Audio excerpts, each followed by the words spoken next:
Good morning all of you. I am Bhavna Lakhani, Assistant Professor in CSE Department, IPS Academy, Indore. Today we will going to learn the basics of machine learning. Before starting the machine learning, I would like to tell you about the relevance of the machine learning.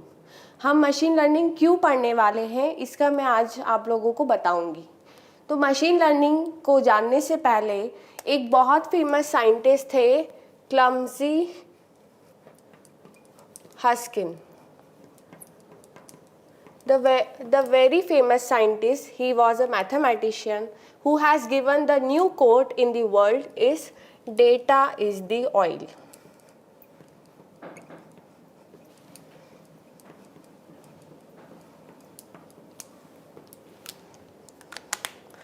अब data is the oil का क्या मतलब है कि जैसे कि हमारे vehicles को चलाने के लिए हमें पेट्रोल या डीजल की ज़रूरत पड़ती है, वैसे ही हमारे वर्ल्ड को चलाने के लिए डेटा एक ऑयल का काम करेगा.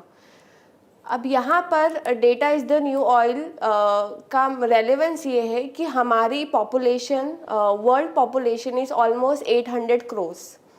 800 करोड़ की जनता में रोज़ की डे टू डे लाइफ में internet consumption millions of trillions of data पर सेकंड हो गया है.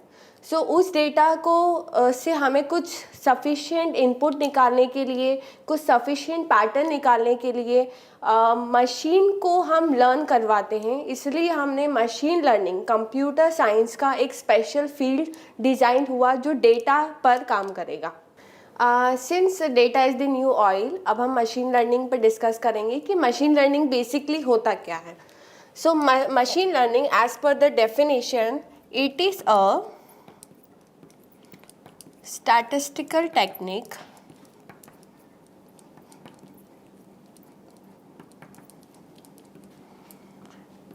that computer system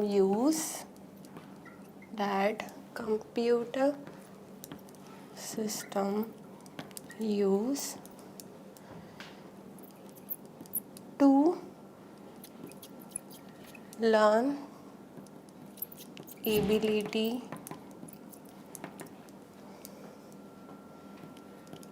by itself without being explicitly programmed.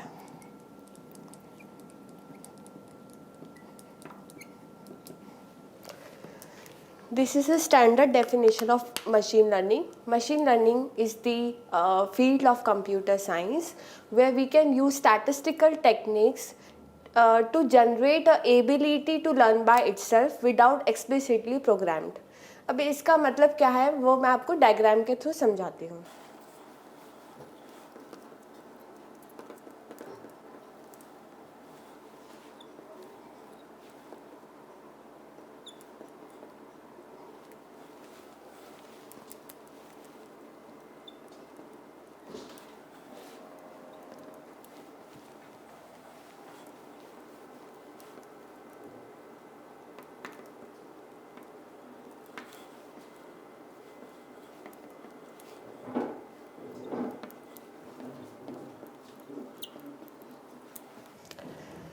So basically in traditional system, हम जब ट्रेडिशनल प्रोग्रामिंग की बात करते हैं तो हम क्या करते हैं, इनपुट देते हैं, हम प्रोग्राम का लॉजिक डिज़ाइन करते हैं और उसके बाद हम कंप्यूटर से एक्सपेक्ट करते हैं कि वो प्रोग्रामिंग का हमें output they. For an example, मैंने लिख के दिया कि मुझे सम ऑफ 2 नंबर्स चाहिए. तो ट्रेडिशनल सिस्टम के अंदर मैंने क्या करा कि 2 + 2 = 4. So this is a input 1 और हमने उसको बताया कि this is an addition program, this is a addition operator. और traditional system will generate output 4. ठीक है, हमने 2 इनपुट दिया उसको और हमने प्लस का एडिशनल ऑपरेटर यूज़ करा. This is a logic. हमारा ये लॉजिक है कि अगर मुझे 4 आउटपुट चाहिए तो मुझे 2 और 2 को प्लस करना रहेगा. तो यहाँ पर मैंने ये प्रोग्राम ऑलरेडी उसको डिज़ाइन करके दिया। बट मशीन लर्निंग के अंदर क्या होता है, मशीन लर्निंग के अंदर मैं बोलूँगी कि मुझे 2 इनपुट है और मुझे आउटपुट 4 चाहिए। अगर मेरे 3 और 3 इनपुट हैं तो मुझे आउटपुट 6 चाहिए। मुझे 4 और 4 अगर मेरे 2 इनपुट हैं तो मुझे आउटपुट 8 चाहिए। तो आप ये जो डेटा है ये ऑलरेडी मशीन को देंगे। Now what will machine do, machine क्या समझेगा कि there is a pattern behind this. वो पैटर्न क्या समझेगा, पैटर्न वो खुद अपने आप जनरेट करेगा, और पैटर्न वो ये जनरेट करेगा कि there is an addition between this inputs. This is a machine learning. यहाँ पर उसने ये समझ लिया, कंप्यूटर ने अपने आप अपनी एबिलिटी से समझा कि मुझे यहाँ पर प्लस करना है, then we will get the output 4। अगर मैं 3 + 3 करूँगी तो मुझे आउटपुट मिलेगा 6, और अगर मैं 4 + 4 करूँगा तो मुझे आउटपुट मिलेगा 8। सो this is the characteristic of the machine learning कि वो अपने आप पैटर्न को जनरेट करता है। हमें उसे लॉजिक देने की ज़रूरत नहीं है, हमें उसे सिर्फ डेटा सेट देना है, और डेटा सेट के बेसिस पर वो अपना प्रोग्राम खुद डिज़ाइन करेगा। लेकिन ट्रेडिशनल डेटाबेस के अंदर हमें प्रोग्राम भी देना रहता था और इनपुट भी देना रहता था, उसके बेसिस पर वो आउटपुट देता है। तो मशीन लर्निंग अपने आप से लर्न करता है और पैटर्न को खुद ब खुद जनरेट करता है। Now we will going to learn what are the types of the machine learning.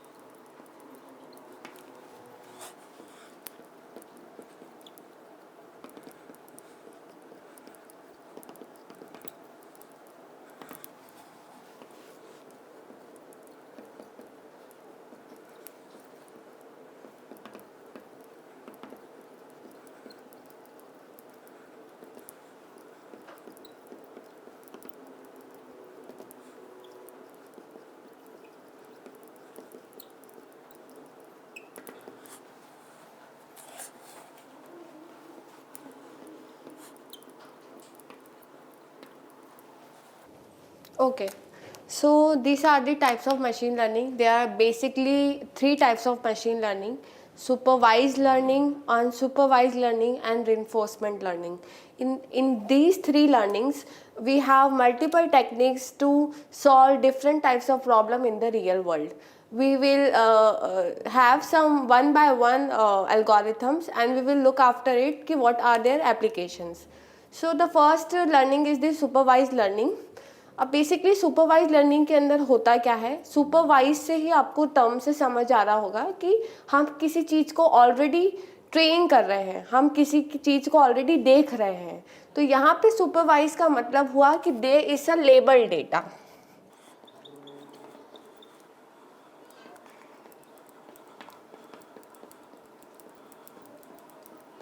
Before moving to the supervised learning, I would like to define what is data. See, information is something that has the meaningful thing, a meaningful information. कोई चीज़ information और data में difference ये रहता है कि data तो हम day by day जो भी कंज्यूम करते हैं, वेदर इट इज़ यूजफुल और नॉट, वो डेटा कहलाता है। लेकिन अगर हमें कोई चीज़ से मतलब होता है, हमें अगर कोई चीज़ यूज़फुल होती है तो उन्हें हम इंफॉर्मेशन कहते हैं। फॉर एन एग्जाम्पल, हमारे पास पूरे वर्ल्ड का डेटा है, लेकिन बीइंग अ स्टूडेंट मुझे अपने क्लासमेट्स, अपने फेलोमेट्स के इंफॉर्मेशन पता होती कि she is my colleague, he is my friend, so that is the information. But data क्या होता है कि जिसके अंदर हमारे पास अदर थिंग्स भी इंक्लूड है, अदर लोगों का भी डेटा अवेलेबल है। सो data can be classified into 3 types.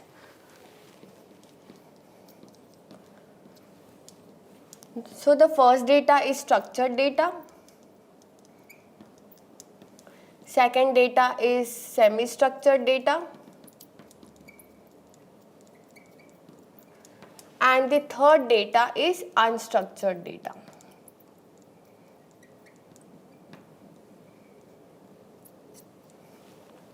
So what is structured data? Structured data का मतलब रहता है जो वेल फॉर्मेट हो। नाम से समझ आ रहा है हमें, स्ट्रक्चर्ड मीन्स जिसका कोई आकार हो, दैट इज वेल फॉर्मेट। और हमारे पास वेल फॉर्मेट मतलब होता है कि हमारा जो डेटा है वो रो और कॉलम्स में स्प्लिट है। For example, this is a roll number column, this is a name column, this is a father name column, this is a mother name column, and this is your IQ for an example. So this is a roll number 1, this is Ram, this is Ravi, and this is Sangeeta, and Ram's IQ is 78. सो अगर हमें ऐसे type का जो data मिल रहा है जो row column के अंदर वेल फॉर्मेटेड है, हम उसे स्ट्रक्चर्ड डेटा कहते हैं। Then we have unstructured data. What is unstructured data? Just opposite of the structured data is जिसका कोई आकार नहीं है, जिसका कोई फॉर्मेट नहीं है। The best example nowadays is like you chat on the WhatsApp, Facebook, Instagram. So there are multiple things like you send videos, you send audio recording, you send GIF, you send images, you send text as well. तो आपकी जो data होता है, आपका जो conversation होता है between two people, उनके बीच में जो डेटा सेंड होता है दैट इज़ अनस्ट्रक्चर्ड। उसका हमारा कोई फॉर्मेट नहीं है, हम उसे टेबल के फॉर्म में कन्वर्ट भी नहीं कर सकते। तो हमारे पास मल्टीपल इमोजीज होती हैं, मल्टीपल हमारे पास GIF होते हैं, आजकल स्टिकर्स भी आपको दिखना व्हाट्सएप ट्रेंड में चालू है। सो स्टिकर्स, वीडियो भेजना, टेक्स्ट मैसेज भेजना, ऑडियो मैसेज भेजना, ये सब जो डेटा होता है ये सर्वर पर स्टोर्ड होता है in the form of unstructured data. And nowadays this is a challenge for an engineer to process unstructured data, क्योंकि स्ट्रक्चर्ड डेटा को फॉर्मेट तो हम इजीली कर सकते हैं, हम इसे डेटा को प्रोसेस भी कर सकते हैं, हम डेटा से सर्चिंग भी कर सकते हैं, लेकिन अनस्ट्रक्चर्ड डेटा को स्टोर करके प्रोसेस करना is a challenge nowadays. So for which machine learning has been used unstructured data which has no format.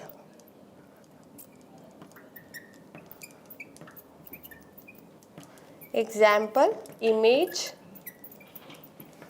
audio, video, text, etc. Whereas in semi-structured,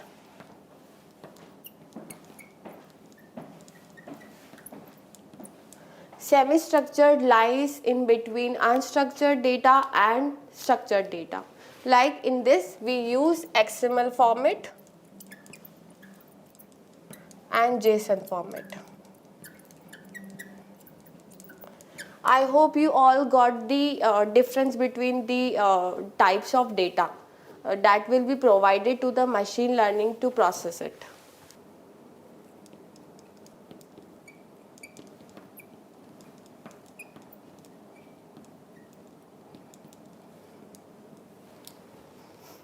Now this is the very first type of the machine learning, that is the supervised learning, mostly used in the application in the corporate area.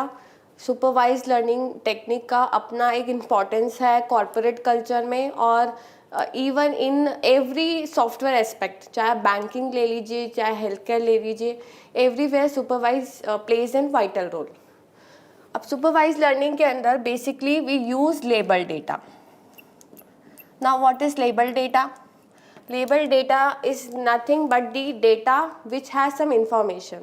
For example, अगर मैं आपको बोलती हूँ कि this is a round shape, what you will predict? आप इसको ball भी समझ सकते हैं, आप इसको ऑरेंज भी समझ सकते हैं, बट अगर मैं स्पेसिफिक कर दूँ कि नहीं दिस इज एन ऑरेंज, तो this is what, this is labelled.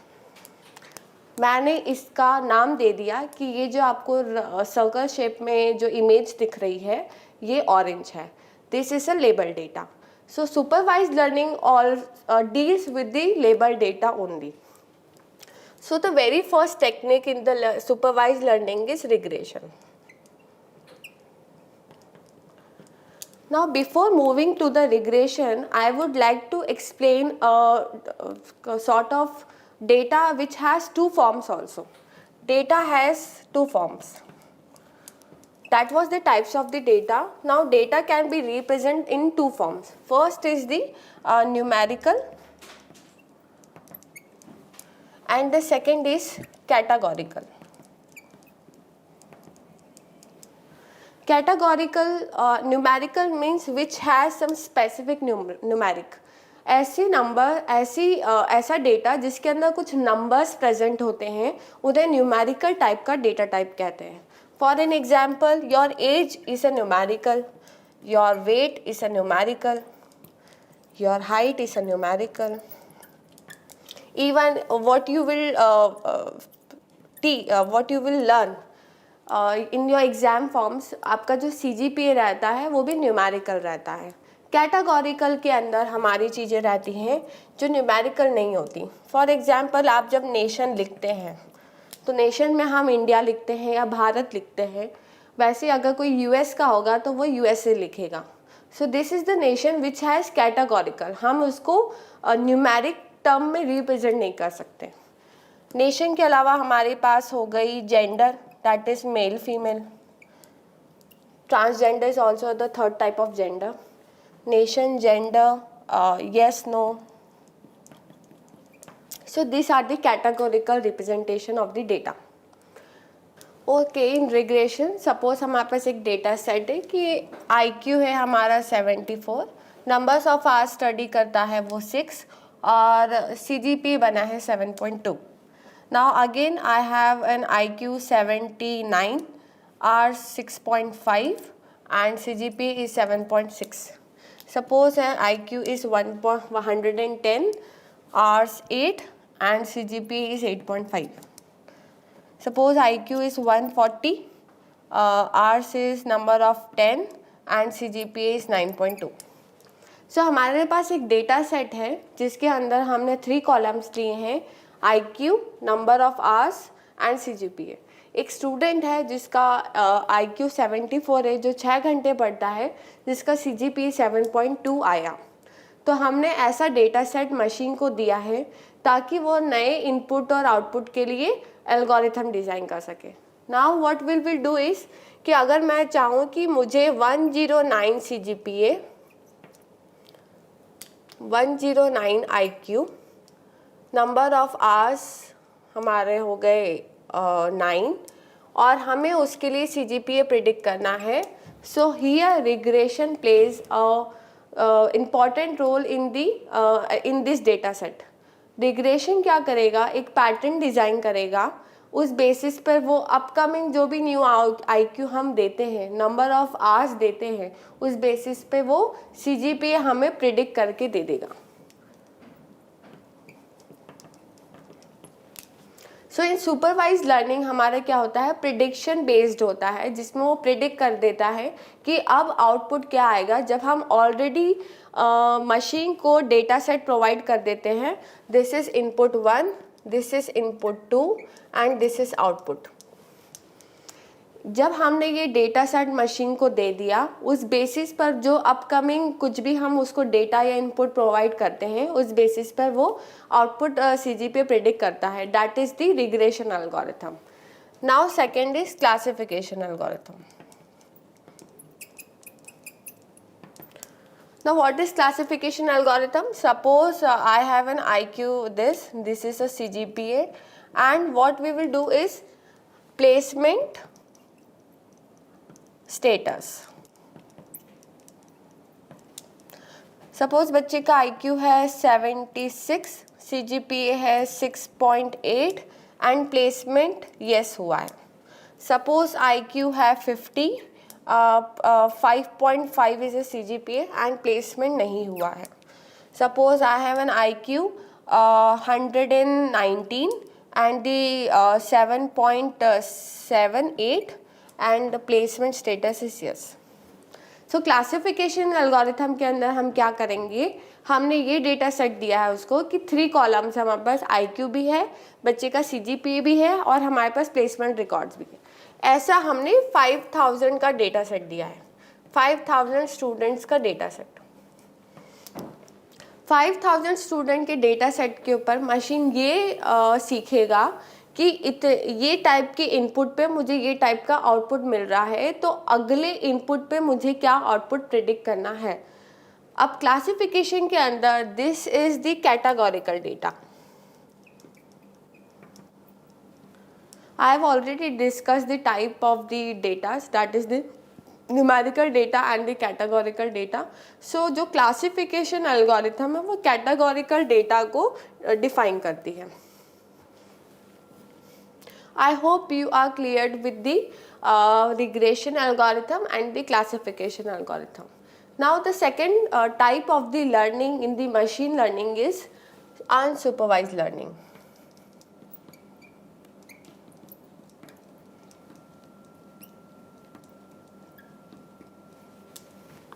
In unsupervised learning, the very first thing we have to understand is the data is unlabeled.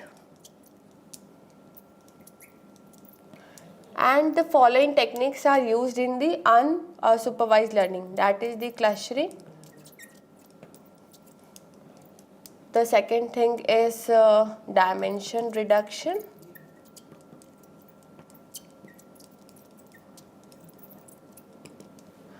Third point is anomaly detection.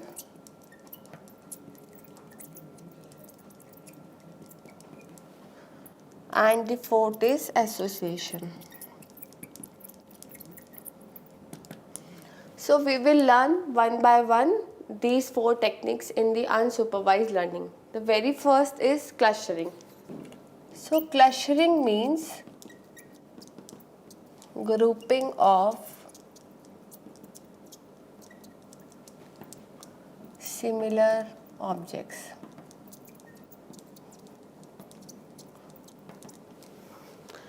In generally भी clustering का मतलब होता है कि जब हम same objects के क्या कर देते हैं, grouping. Widely scope in the corporate area, जैसे ही हम कॉर्पोरेट की एप्लीकेशंस की बात करें तो क्लस्टरिंग सबसे ज़्यादा यूज़ होने वाली टेक्निक है।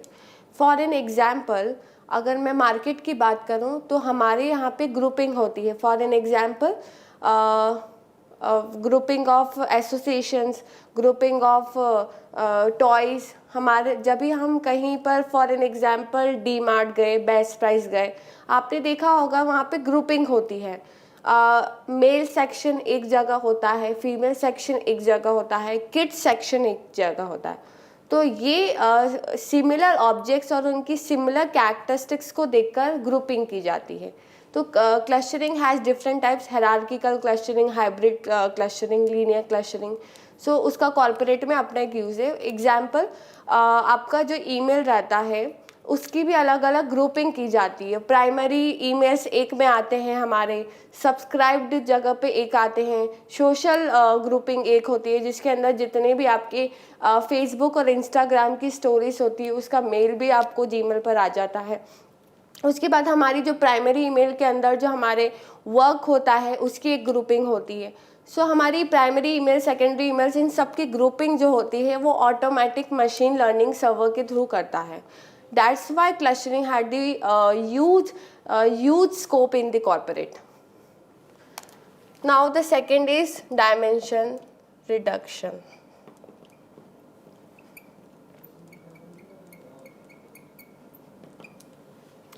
What is dimension reduction? See, data has the huge option.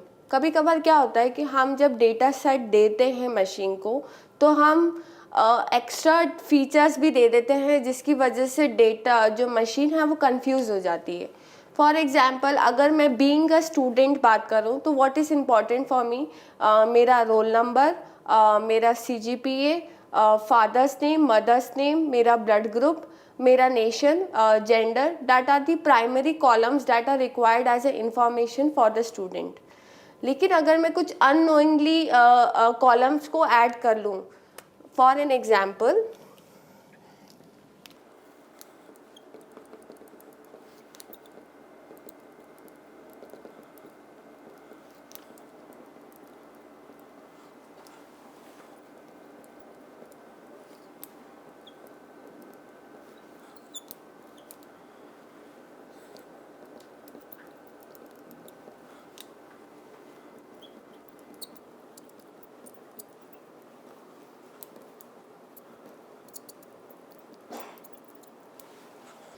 For example अगर मेरा एक स्टूडेंट का डेटा है जिसमें मैंने स्टूडेंट का रोल नंबर डाला है, स्टूडेंट का name, father's name, CGPA, gender, pan card number.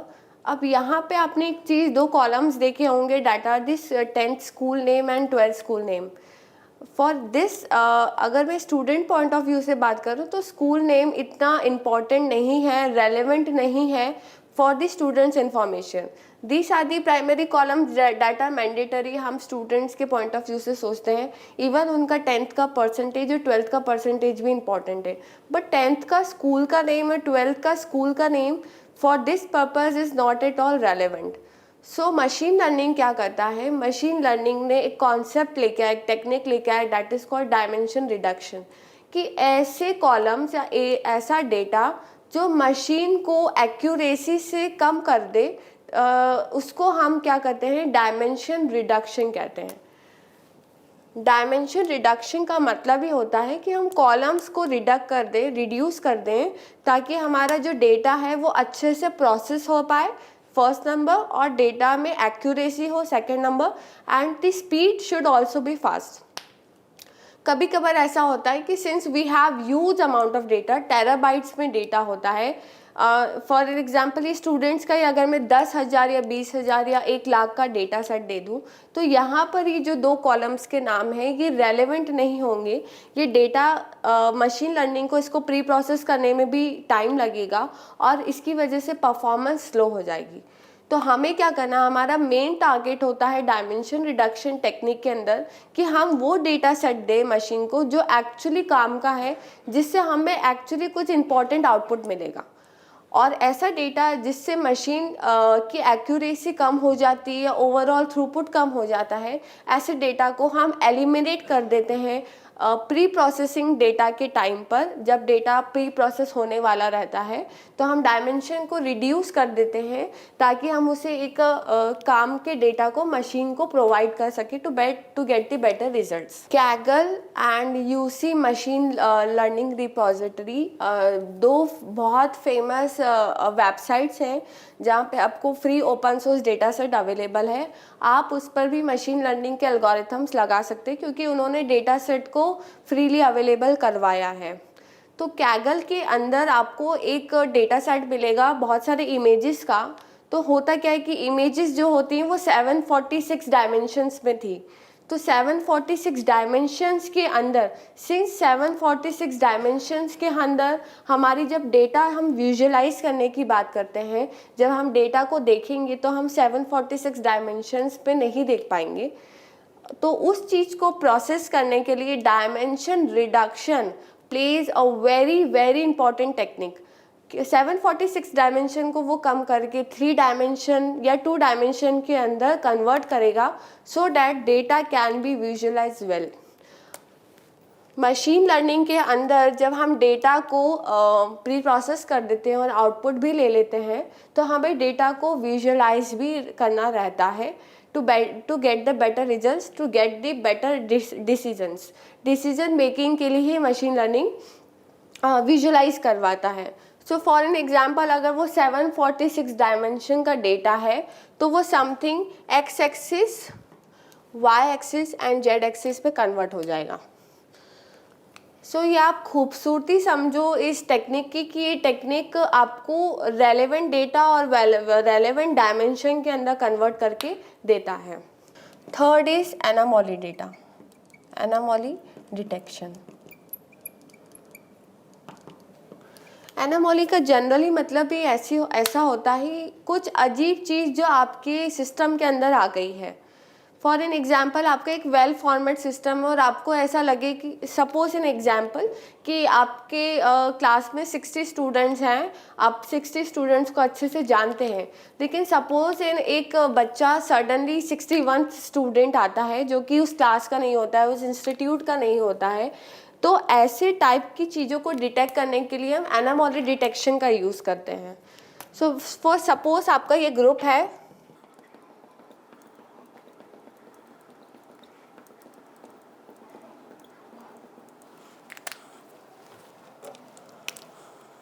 Suppose आपका ग्रुप है और ये कोई एनामोली इंसान है जो इसके एनामोली ऑब्जेक्ट है जो आपके इस ग्रुप के अंदर जाना चाहता है।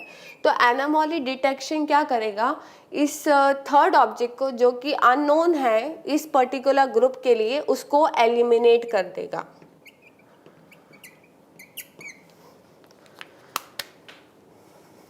जितने भी बैंकिंग सिस्टम्स है, जितने भी साइबर सिक्योरिटी के ऑप्शंस होते हैं, अगर आपने साइबर सिक्योरिटी देखी होगी और आपने इस चीज़ के बारे में थोड़ा जाना होगा, तो उसमें भी आपने देखा होगा कि एनामोनिस ईमेल्स बहुत आ जाते हैं, एनामोनिस मैसेजेस बहुत आ जाते हैं। तो उसको भी ऑटोमेटिक डिटेक्ट करने के लिए हम एनामोली डिटेक्शन टेक्निक यूज़ करते हैं, which comes under the unsupervised learning. Now the fourth is association. Association का मतलब ही ये होता है कि हम कोई चीज़ का पैटर्न जनरेट करें।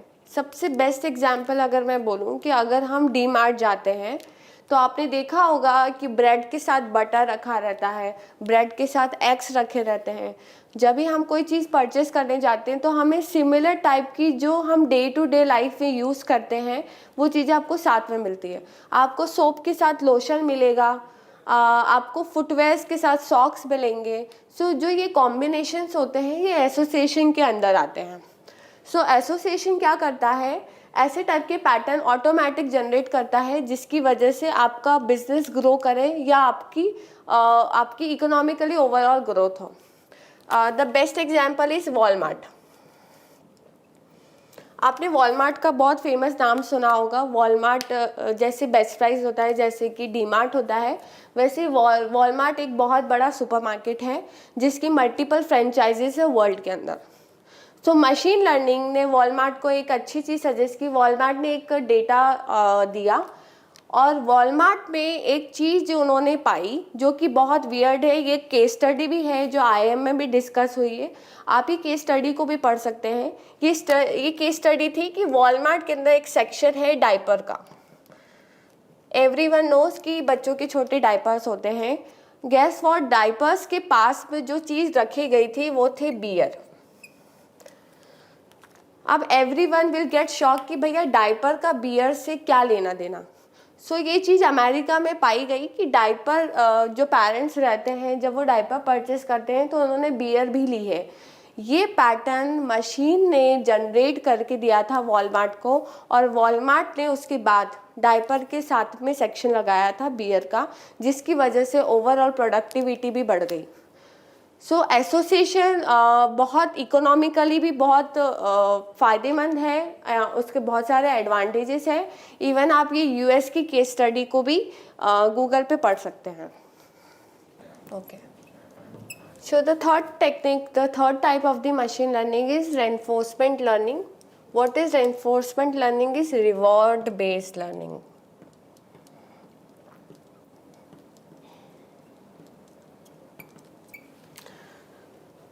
द बेस्ट एग्जाम्पल इज़ कि हमने छोटेपन में जब हम छोटे थे तो हमारे घर में बाल भास्कर, इवन आपने काफ़ी पजल सॉल्व करी होगी जिसके अंदर आपको मल्टीपल, अगर आप कोई भी स्टेप पर आगे बढ़ते थे तो उस स्टेप में आपका क्या होता था कि आपको कुछ रिवॉर्ड मिलता था। तो रेनफोर्समेंट लर्निंग भी यही होती है कि वो जो भी डिसीजन लेगा, ईदर गुड और बैड, अगर उसको रिवॉर्ड मिलता है तो that is the reinforcement learning.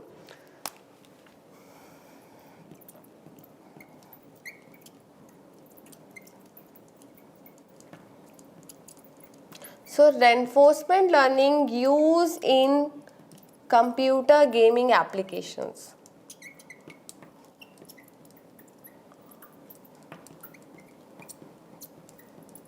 हमारे जितने भी गेमिंग एप्लीकेशन है जिसमें हमें कुछ पॉइंट्स मिलते हैं, कुछ रिवॉर्ड्स मिलते हैं, जो सिस्टम ऑटोमेटिक डिटेक्ट कर जाता है, that is based by the reinforcement learning. And now topic is what is the difference between machine learning and deep learning. आपने मशीन लर्निंग का नाम तो सुना है, तो अब हम डीप लर्निंग के बारे में पढ़ते हैं कि डीप लर्निंग बेसिकली क्या होता है। The first is the deep learning is the subset of machine learning, and the machine learning is the subset of artificial intelligence. Artificial intelligence is the main thing जिसके अंदर हम machine learning और deep learning को पढ़ते हैं। तो basically deep learning क्या करता है, deep learning neural network use करता है। अब what do you mean by neural network? Is the combination of neurons. हमारे जो ब्रेन है, हमारे जो सिग्नल्स पास होते हैं वो न्यूरॉन्स के थ्रू ही होते हैं। न्यूरॉन्स आपस में एक दूसरे से कम्युनिकेट करते हैं और हमें एक इंफॉर्मेशन जनरेट होती है। सो यहाँ पर भी जो न्यूरल नेटवर्क है, न्यूरॉन्स से इंस्पायर होकर डीप लर्निंग का कॉन्सेप्ट जनरेट हुआ, जिसके अंदर हम मल्टीपल न्यूरॉन्स को मिलाकर एक न्यूरल नेटवर्क बनाते हैं। Based on the different neurons and based on its function हमने न्यूरल नेटवर्क को भी अलग अलग क्लासीफाई करा है। For an example, artificial neural network, convolution neural network, recurrent neural network, इन सारे न्यूरल नेटवर्क के अपने एक काम है। फॉर एन एग्जाम्पल, अगर मुझे इमेजेस से डील करना है, इमेजेस के डेटा सेट से डील करना है, तो मैं कॉन्वोल्यूशनल न्यूरल नेटवर्क का यूज़ करूँगी। वेरएस अगर मुझे कोई टेक्स्ट टाइप का डेटा स्ट्रक्चर यूज़ करना है या फिर नेचुरल लैंग्वेज प्रोसेसिंग यूज़ करनी है, तो उसके लिए मैं रिकरेंट न्यूरल नेटवर्क का यूज़ कर सकती हूँ। So the very first difference between machine learning is कि वो स्टैटिस्टिक टेक्निक है। डैट मीन्स हम उसके अंदर रिग्रेशन यूज़ करते हैं, हम वेरिएंस यूज़ करते हैं, हम मोड, मीन, हम ये सारे स्टैटिस्टिकल टूल्स को या मैथमेटिकल एक्सप्रेशंस को यूज़ करके मशीन लर्निंग का मॉडल डिज़ाइन करते हैं। Where as in deep learning के अंदर, as I already told you that the deep learning is based on the neurons. हम अलग अलग न्यूरॉन्स के बेसिस पर न्यूरल नेटवर्क बनाते हैं। The second very difference between the machine learning and deep learning is deep learning deals with the unstructured data. Means हम data either in the format of images, videos, audio clips, it can totally deal with deep learning. Unstructured data जितना भी होता है हम उसको deep learning के through use कर सकते हैं। Where as in machine learning हमें स्ट्रक्चर्ड डेटा सेट प्रोवाइड करना होता है in order to get the result. The third difference is the deep learning is a complex structure. मतलब हम जब कोई कॉम्प्लेक्स एल्गोरिथम को यूज़ करना है, हमें कोई कॉम्प्लेक्स एप्लीकेशन बनानी है जिसके अंदर huge amount of data set use होगा, वहाँ पर डीप लर्निंग का एक अपना यूज़फुल इम्पोर्टेंस है। Machine learning quite as compare to deep learning is easy, क्योंकि इसके अंदर डेटा जो है वो वेल फॉर्मेटेड रहता है, प्लस वो हैवी डेटा सेट को हैंडल नहीं कर पाता। अगर मुझे हैवी डेटा सेट जो टेराबाइट्स और पेटाबाइट्स के अंदर है, then we will go to deep learning. And the last difference is deep learning is the subset of machine learning. Deep learning ML से इंस्पायर्ड हुआ था, machine learning is the subset of artificial intelligence. So this is all about the machine learning and the difference between the machine learning and deep learning, and this is the basics of the machine learning. Thank you.